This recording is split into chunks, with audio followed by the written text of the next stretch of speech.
Hello everyone, and welcome back to my channel, Writing Practices. Today, I'm here to guide you through writing a New Zealand visa invitation letter. If you're planning to invite someone to visit you in New Zealand and need to support their visa application, this tutorial is just for you. Together, we'll explore every part of the letter step by step to ensure it's professional, complete, and effective. So grab your notepad and let's get started. Sender's details. The first step is to include your own information at the top of the letter. This section introduces you as the host and confirms your residency in New Zealand. You need to include your full name, your full address, your city and postal code, your email address, your phone number. Here's how it should look: your full name, your address, city, postal code, New Zealand, email address, phone number. Make sure all the details are accurate, as they're essential for the visa officer to verify your identity and residency. Date.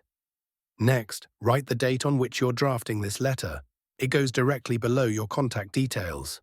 Use a formal format like this. Date: January 24th, 2025. Including the date helps establish the timeline of your invitation, which is important for processing the visa application. Recipient's details. Now address the letter to the visa officer at the New Zealand Embassy in the visitor's country. Here's an example of how to format this. The visa officer, New Zealand Embassy, embassy address in visitor's country, city country.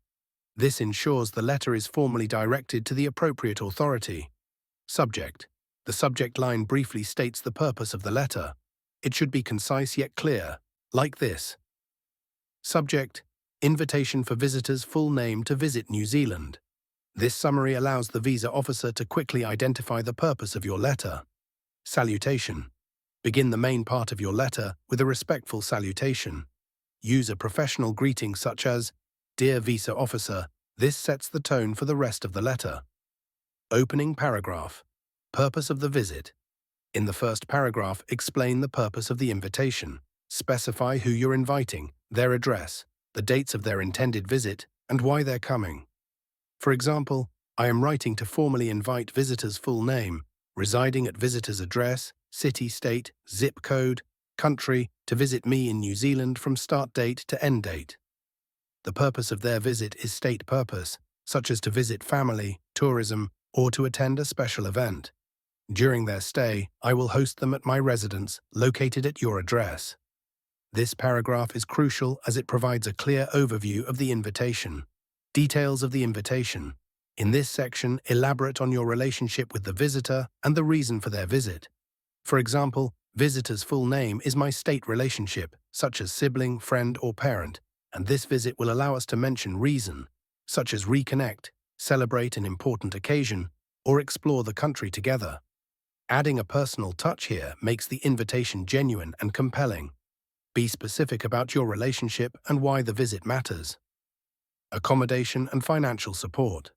Next, reassure the visa officer about the visitor's accommodations and financial support. State that you will host them and detail any financial responsibilities you're assuming. Here's an example. I confirm that I will provide accommodation for visitors' full name throughout their stay at my residence.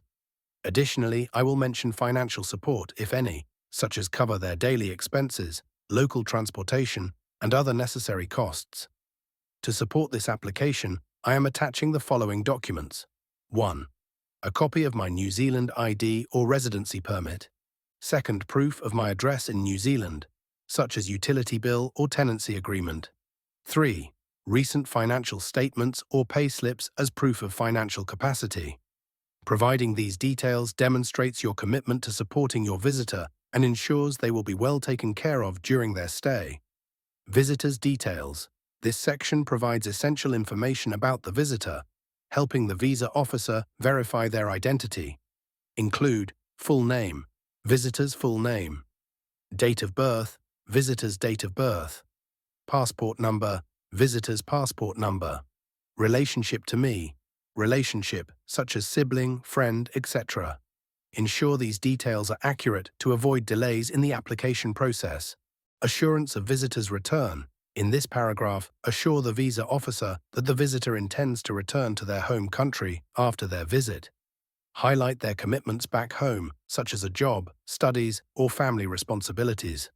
For example, I assure you that visitor's full name intends to comply with all visa requirements and return to their home country after their visit. As they have strong ties, such as mention specific commitments, such as employment, education, or family responsibilities. This assurance is critical for the visa officer to trust that the visitor will not overstay their visa. Closing paragraph. Offer of further assistance. Wrap up the letter by offering to provide additional information if needed. For example, should you require any additional information or documents, please feel free to contact me at your phone number or your email address. This demonstrates your willingness to assist and reinforces your credibility.